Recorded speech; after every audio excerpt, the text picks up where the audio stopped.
प्रेरित उसका 9:16। प्रेरित उसका 9:16। और मैं उसे बताऊंगा कि मेरे नाम के लिए उसे कैसा कैसा दुख उठाना पड़ेगा।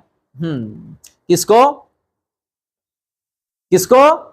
जो सॉल पॉल हो गए हैं। ये जो वचन अभी पढ़ रहे हम, और मैं उसे बताऊंगा कि मेरे नाम के लिए उसे कैसा कैसा दुख उठाना पड़ेगा। सॉल जो पॉल हो गया, प्रभु यीशु मसीह लोगों को क्या करता था? वो बांध के लेकर के जाता था, जेल में डालता था और बहुत मारता था। उसका वही काम है, गुंडागर्दी का काम। किसको करता था वो? प्रभु के लोगों को। प्रभु के लोगों को पकड़ के ले जाता था, मारता था और पीटता था, जेल में डालता। उसका वही काम, और कुछ नहीं करता था। अपने दोस्त के साथ वो जाता था और जहां जहां मसीही लोग है पकड़ के ले आता था, मारता था और जेल में डालता था। आज भी बहुत सारे पृथ्वी में ऐसे लोग हैं जो प्रभु के लोगों को सताते हैं, मारते हैं, हाथ उठाते हैं, जेल डालते हैं। लेकिन देख इसका हालत क्या हुआ कि जो प्रभु यीशु मसीह को तुच्छ माना, उसके लोगों को हाथ उठाया, मारता था, पीटता था, प्रभु उसी का आंख को ही अंधा कर दिया। और वो पूछता है कि आप कौन है? मैं वो ही हूं, प्रभु यीशु मसीह जो आप उसको ताड़ना देते हैं, दुख देते हैं, वही प्रभु यीशु मसीह में है। उसका आंख अंधा हो जाता है, वो चले जाता है उसके दोस्त के साथ और उसका दास को भेजता है। एक दिन वो प्रार्थना कर रहा था, कौन? यही मरने वाला पॉल एक दिन प्रार्थना कर रहा था और प्रभु का दास भी प्रार्थना कर रहा था। तो पौल को ऐसा दर्शन दिखाया प्रभु यीशु मसीह, कोई तो भी आ रहा है, उसको छुया, उसका आंख जो है फिर से जैसा था ऐसा हो जाता है। और ये अनन्य जो था वो प्रार्थना कर रहे थे, वो भी एक दर्शन देख रहे हैं कि मैं किसी के पास जा रहा हूं, उसको प्रार्थना कर रहा हूं। हालेलुया। एक ही समय में, एक ही दिन में। देखो प्रभु का दया। उसको क्या किया? पहले प्रभु यीशु मसीह कौन है, वो जीवित परमेश्वर है या नहीं, उसको मालूम होने के लिए 3 दिन, चाहे उसी समय में उसका आंख वो अंधा कर दिया। क्या वो खोल नहीं सकता उसी समय? इसलिए वो आंख बंद कर दिया, अंधा कर दिया, ताकि वो परिवर्तन हो। जो गलत कर रहा था वो परिवर्तन होके यही जीवित परमेश्वर हो करके वो अपना मुंह से वो स्वीकार करे। और एक दिन वो प्रार्थना कर रहा था, दरवाजा से कोई आके ऐसा मरने लगे, दरवाजे में पास आके कोई मरने लगे, तो देखा तो प्रभु का दास आया और वो दास उसके आंखों के ऊपर ऐसा हाथ रखते ही प्रार्थना किया, उसका आंख खुल गया। हालेलुया। 3 दिन तक वो कुछ नहीं खाया, नहीं पिया। वो क्या किया? सबसे पहले जाके बपतिस्मा लिया और बाद में खाना खाया। 3 दिन तक वो कुछ भी नहीं खाया, नहीं पिया, नहीं सो पाया अच्छा से। जैसे उसका आंख खोल गया, मन परिवर्तन होकर गया, बपतिस्मा लिया और आके खाना खाया। और वो जो प्रभु के लोगों को मारता था, पीटता था, लेके जेल में डालता था, ऐसा सेवकाई किया प्रभु के लिए। उसको बहुत दुख आया, बहुत तकलीफ आया, बहुत सारे जहाज वगैरह टूट गया।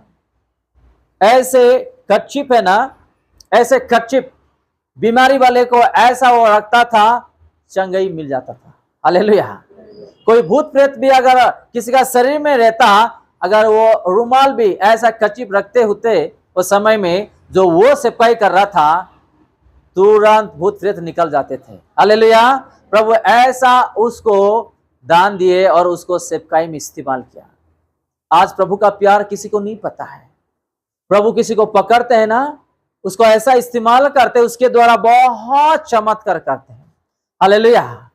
उसको बहुत चमत्कार उसके जीवन के द्वारा वो करते हैं। आज भी यीशु मसीह को बहुत लोग घृणा करते हैं। मैं इससे पहले बताया, यीशु मसीह किसी का जाति बदलने के लिए नहीं आए हैं, किसी का नाम बदलने के लिए नहीं आए हैं, किसी का धर्म बदलने के लिए नहीं आए हैं, सिर्फ वो जीवन बदलने के लिए आए हैं। हालेलुया। सिर्फ जीवन बदलने के लिए आए हैं। लोग जो है आज बिना सोचे समझे पैसे दे के लोग जो है ऐसा धर्म बदल दे रहे। यीशु मसीह किसी को धर्म बदलने के लिए नहीं आया है, वो एक पापी का जीवन बदलने के लिए आया है। हालेलुया। अगर हम किसी को धर्म बदलते हैं तो हम क्यों मेहनत करें? बताइएगा। हम क्यों मेहनत करें, नौकरी कर रहे, कोई लेबर काम कर रहा, कोई मिस्त्री काम कर रहा, कोई खुदाई का काम कर रहा, कोई प्लम्बर काम कर रहा, इसको जो नॉलेज है वो उसके हिसाब से वो काम करके अपना परिवार को चला रहे हैं। हालेलुया। लोग ऐसा बिना सोचे समझे ऐसा इल्जाम लगाते हैं, लेकिन प्रभु का प्यार किसका जीवन में आया वो कभी भी नहीं छोड़ सकता है। हालेलुया। और एक वचन हम देखेंगे, भजन संगीत उसका 90 का 15।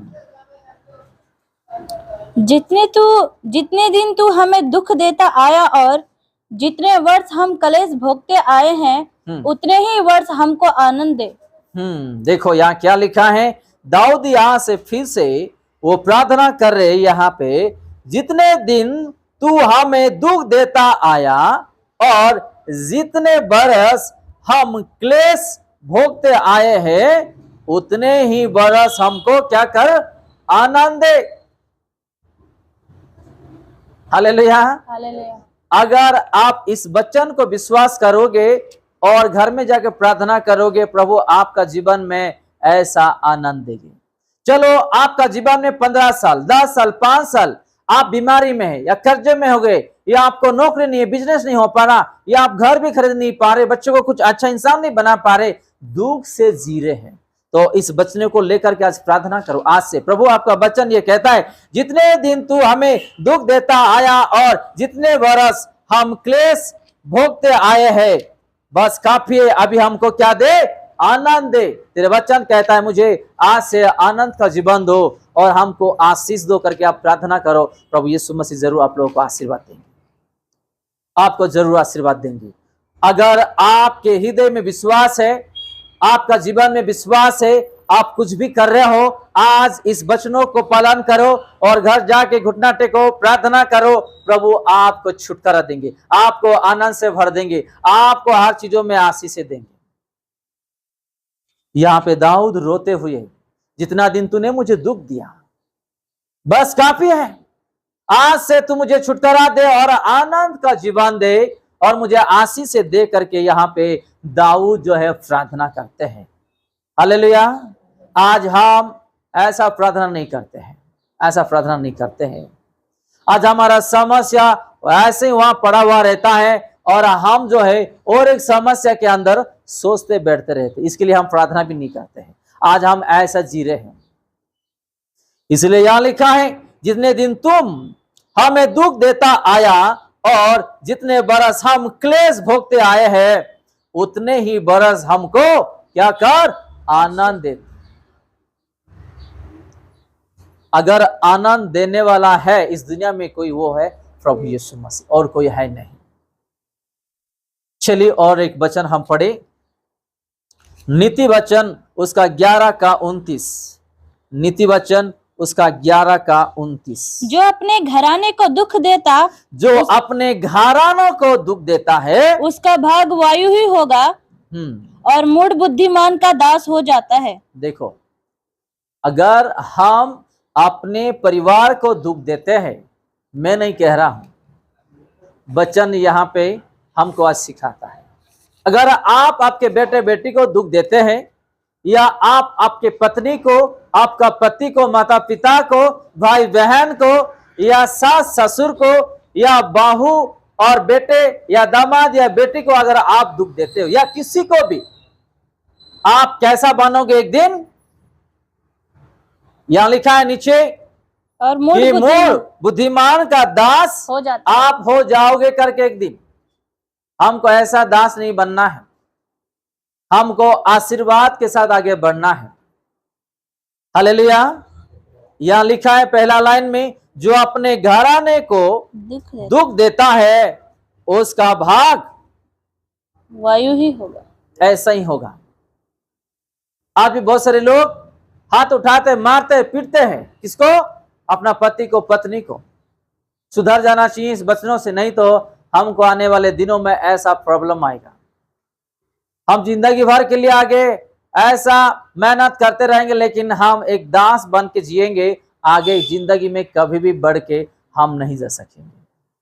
जो लोग अपने ही लोगों को दुख देते हैं, अपने ही लोगों को तड़नाई देते हैं, कष्ट देते हैं, ऐसे लोग ऐसे होने वाले हैं। मैं नहीं बोलता हूं, वचन यहां पे हम लोग को आज सिखाता है। चलिए और एक वचन हम देखेंगे और आगे जाएंगे। भजन संगीत 32 का उसका 10। दुष्ट को तो बहुत पीड़ा होगी, परंतु जो यहोवा पर भरोसा रखता है वह करुणा से घिरा रहेगा। हालेलुया। दुष्ट को तो बहुत पीड़ा होगी, परंतु जो यहोवा पर भरोसा रखता है वो करुणा से घिरा रहेगा। अगर हम फिर से यहाँ पे करुणा की बात, यहाँ पे वचनों से हम देखते हैं, प्रभु की ओर से करुणा, दया, ममता और प्रेम और आशीष चाहते हैं हम, तो हमारा जो दुष्टता है वो दूर करना चाहिए। हमारा जो दुष्टता है वो दूर करना चाहिए और हम ऐसे पीड़े में न फंस जाए ताकि वो पीड़े से दूसरा पीड़ा भी हमारे जीवन में वो लग के रहे। चलो और एक वचन हम देखेंगे और हम समाप्त करेंगे। उसका बिलाप 11 का शोभा पदेशक उसका 11 का 10। अपने मन से खेद और अपनी देह से दुख दूर कर, क्योंकि लड़कपन और जवानी दोनों व्यर्थ है। फिर से हम पढ़े। अपने मन से खेद और अपनी देह से दुख दूर कर, क्योंकि लड़कपन और जवानी दोनों व्यर्थ है। यहाँ पे और एक चीज हम देखते हैं कि अपना शरीर में जो दुख है और जो गुस्सा है, यानी कि कठिनाई जो आज भी ऐसे जीते हैं, उसको दूर करने के लिए वचन हमको आज सिखाता है। किसी किसी को गुस्सा है, किसको किसको गुस्सा है? वचन बोलता है कि हमको वो गुस्सा दूर करना है, शरीर से दुख को भी हटाना है। हालेलुया। गुस्सा को दूर करना है, फेंक देना है, वचन हमको बोलता है। झटक से क्रोध हो जाते, झटक से हाथ उठा देते हैं, है कि नहीं? झटक से गुस्सा हो जाते हैं, कभी नहीं करना है। और एक तो हाथ उठा देते हैं, 5 मिनट के बाद ऐसे दुख हो जाते हैं, उल्टा है कि नहीं? 5 मिनट के बाद हम दुख हो जाते हैं उल्टा। एक तो हाथ उठाते हैं, तकलीफ देते हैं, बाद में कोने में जाकर नहीं मैं बात नहीं करूंगा, जाओ आपने ऐसा किया, मैं मारा, मैं जाओ। ये सारा चीज जो है छोड़ना, बचपना बोलते ना, ये छोड़ना है। अगर हम अपना शरीर से क्रोध, गुस्सा और वगैरह वगैरह जो चीज है नहीं, आवश्यकता ऐसे दुख भी हम आज लेके जी रहे, ये सारा चीज आज निकल के फेंक देना है। हालेलुया। अपना शरीर से, अपना मन से, अपना जीवन से, अपना परिवार से इसको दूर करना है। अगर हम नहीं करेंगे, वो ऐसा ही बढ़ते जाएगा, हम आगे बढ़ नहीं पाएंगे, आशीर्वाद नहीं पाएंगे। आइए और एक वचन हम देखेंगे और समाप्त करेंगे हम। उसी 7 का 14, शोभा पदेश 7 का 14। सुख के दिन को सुख मान, हाँ, और दुख के दिन सोच, क्योंकि परमेश्वर ने दोनों को एक ही संग रखा है, जिससे मनुष्य अपने बाद होने वाली किसी बात को न समझ सके।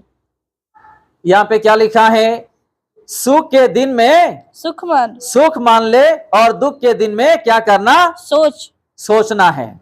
आज सोच रहे क्या हम?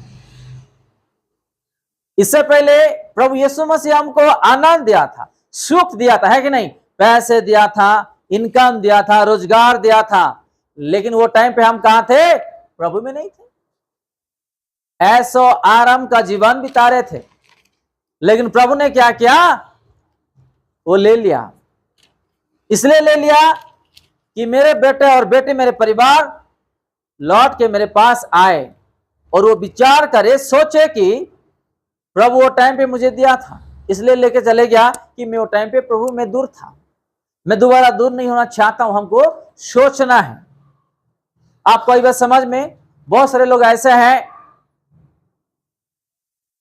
कि लाखों करोड़ों अपने हाथों से गवा चुके हैं, लाखों करोड़ों अपने हाथों से गवा, क्योंकि उसके वो समय में उसके पास प्रभु यीशु मसीह नहीं थे, उसका जीवन में, परिवार में प्रभु यीशु मसीह नहीं थे, जो दिया हुआ चीज वो प्रभु का हाथों में दे के आगे नहीं बढ़ा, बाद में प्रभु ने देखा देखा देखा और लेके चले गए, ताकि मेरे बेटे और बेटी दोबारा वापस मेरे पास आ जाए और ऐसा दिया हुआ चीजों में वो भरोसा ना रखे, मेरे नाम में भरोसा रखे। और यहां लिखा है, क्योंकि परमेश्वर ने दोनों को एक ही संग रखा है, किसे? जिससे मनुष्य अपने बाद होने वाली किसी बातों को ना समझ सके। क्या? दुख और सुख। अगर एक इंसान के शरीर में बीमारी नहीं है, वो हॉस्पिटल क्यों है? जाने का जरूरत ही नहीं है कि नहीं? एक इंसान का शरीर में बीमारी है नहीं, हॉस्पिटल जरूरत ही नहीं, दवाई जरूरत ही नहीं, डॉक्टर जरूरत ही नहीं। इसलिए डॉक्टर और दवाई है, हॉस्पिटल भी है, क्योंकि लोगों को बीमारी है कि नहीं? ऐसे ही हमारे जीवन में आज तकलीफ है, आज यीशु मसीह को जानते हुए भी आज वो तकलीफ लेके बैठे हम घर में, हम यीशु मसीह के पास नहीं जा रहे हैं। इसलिए प्रभु यीशु मसीह फिर से दोबारा उसके पास जाने के लिए कुछ परीक्षा हमारे जीवन में ले आते हैं। इससे पहले शांति था, दुख नहीं था, आनंद था, लेकिन पैसा था, प्रभु यीशु मसीह नहीं थे। लेकिन जब दुख आया, पैसा नहीं है, कुछ नहीं है, तो अभी और दोबारा हमको प्रभु यीशु मसीह अच्छा परिस्थिति वो देंगे, क्योंकि हम प्रभु के पास आ गए हैं। आइए आखिरी वचन पढ़ के हम समाप्त करेंगे। भजन संगीत 16 का 14। भजन संगीत 16 का 4। जो पराये देवता के पीछे भागते हैं जी, उनका दुख बढ़ जाएगा। मैं उनके लहू वाले अर्घ नहीं चढ़ाऊंगा और उनका नाम अपने ओठों से नहीं लूंगा। देखो, जो पराये देवता के पीछे भागते हैं उनका दुख क्या हो जाएगा? बढ़ जाएगा। लिख लो। जो सुनते नहीं है, नहीं जवाब आता है, हमारा कुछ भी चीज सफलता नहीं होता है, ऐसे पराये देवता के पीछे भागने वाले का जीवन में क्या होगा? दुख बढ़ जाएगा। अगर कोई यीशु मसीह को नहीं जानते हैं तो इस वचन नोट करो। अगर उसके जीवन में बीमारी है, दुख है, कर्जा हो गया, या जो भी आप अपने आंखों से देख रहे हो, तो इस वचन उसको पढ़ के सुनाओ, ताकि वो भी परिवर्तन हो। क्योंकि यहाँ लिखा है, जो पराये देवता के पीछे भागते हैं उनका दुख क्या होगा? बढ़ जाएगा। और नीचे लिखा है, मैं उनके लहू वाले अर्थ नहीं चढ़ाऊंगा और उनका नाम अपने होठों से नहीं लूंगा। हमारा जीवन में भी ऐसा नहीं होना चाहिए जैसे हम यहाँ पे देखते हैं। बहुत सारे लोग अपने कलीसिया में आए, मैं इस वचनों को बोल के मैं बंद करना चाहता हूँ। इससे पहले बहुत अन्य लोग आए, किसी को बुखार है, किसी को बीमारी है, किसी को समस्या है, किसी को बच्चे नहीं है, किसी को क्या क्या है। आए, हासिल कर लिए, भाग गए। दोबारा उन लोग फोन किए, मैं नहीं उठा रहा हूं, क्योंकि सिर्फ चंगाई पाने के लिए नहीं आना। चंगाई तो प्रभु यीशु मसीह यूं आंख बंद करके दे देते हैं। आज भी ऐसे ऐसे भीड़ लगा हुआ रहता है कि बहुत सारे लोग आज जो है चमत्कार के लिए जाते हैं। अगर आपका जीवन, आपका परिवार उद्धार नहीं हो पा रहा है प्रभु के वचनों में, आप चिन्ह और चमत्कार देख के आप क्या स्वर्ग जा सकोगे? कभी भी नहीं। एग्जाम्पल दे रहा हूं, तो हमारे कलीसिया में बहुत सारे लोग ऐसे आए हैं, बहुत बीमारी, बच्चे नहीं थे, अलग अलग चीजों में आए थे, प्रभु सबको छुटकारा दिए, लेकिन आज कलीसिया में नहीं आ रहे हैं। फोन करते मैं नहीं उठाता, इसलिए नहीं उठाता हूं क्योंकि उन लोगों को जरूरत है तो यीशु मसीह चाहिए। अगर जरूरत खत्म हो जाता है तो यीशु मसीह नहीं चाहिए, ये मतलब ही हो जाता है। हम अपना जीवन उद्धार पाने के लिए कलीसिया प्रभु यीशु मसीह के पास आना चाहिए, किसी चीज पाने के लिए नहीं आना चाहिए। आज किसी चीज पाने के लिए लोग आते, प्रभु तो दे देंगे आपको, लेकिन आपका जीवन उद्धार पाया हुआ है क्या? अगर आपका जीवन उद्धार नहीं है, आप चिन्ह और चमत्कार के पास जाओ, आपको चंगाई मिला, सब कुछ मिला, कुछ फायदा नहीं है, कुछ फायदा नहीं है। लाजार को बीमारी था, वो मर के कहां गया? वो स्वर्ग गया। धनी व्यक्ति मर के कहां गया? वो नरक। लाजार तो किसी चिन्ह और चमत्कार के पास नहीं गया। पतरस भी चिन्ह और चमत्कार करते थे, पौल करते थे, हर लोग करते थे, प्रभु ने दान दिए थे, वो कहीं नहीं। खुशी खुशी से अपना जीवन दे दिया प्रभु को और स्वर्ग चले गया। हालेलुया। तो आज बहुत सारे लोग जो पीड़ा में है, यहाँ लिखा है जो पराय देवता के पीछे भक्त है वो उनका दुख बढ़ता जाएगा, काम कभी नहीं होने वाला। आधा मसीह में रहते हैं, आधा जो है अलग जगह में रहते, वो कभी भी सक्सेस नहीं होगा, कभी भी नहीं होगा। आप 100% जब तक यीशु मसीह से नहीं हो पाओगे, आपको कुछ भी नहीं मिलने वाला, आपको कुछ भी नहीं मिलने वाला। इसीलिए लिखा है हम दो स्वामी का प्रभु नहीं बन सकते, एक को हम प्रेम करेंगे, एक को बैर करेंगे। चलो इस वचनों से प्रभु यीशु मसीह हम सबको आशीष दें। आज जो दुख के बारे में हम देखे हैं, हमारे जीवन में भी अलग अलग दुख है। अगर कुछ कमजोर है, कुछ कमी है, कुछ आदत है, कुछ गलतियां हैं, आज प्रभु से पूछेंगे, माफी मांगेंगे, ताकि ऐसा हरकत अपने जीवन में हम ना करें। हम बाहर दिखने के लिए भोला बनते हैं, दिखाते हैं, लेकिन अंदर और कुछ है, ऐसा नहीं बनना है। अपना सर से पांव तक प्रभु का दिया हुआ वचनों में भरा हुआ रहना चाहिए, ताकि हम आशीष पाए। आया हम सब लोग मिलके प्रार्थना करें, सब लोग मिलके प्रार्थना करें।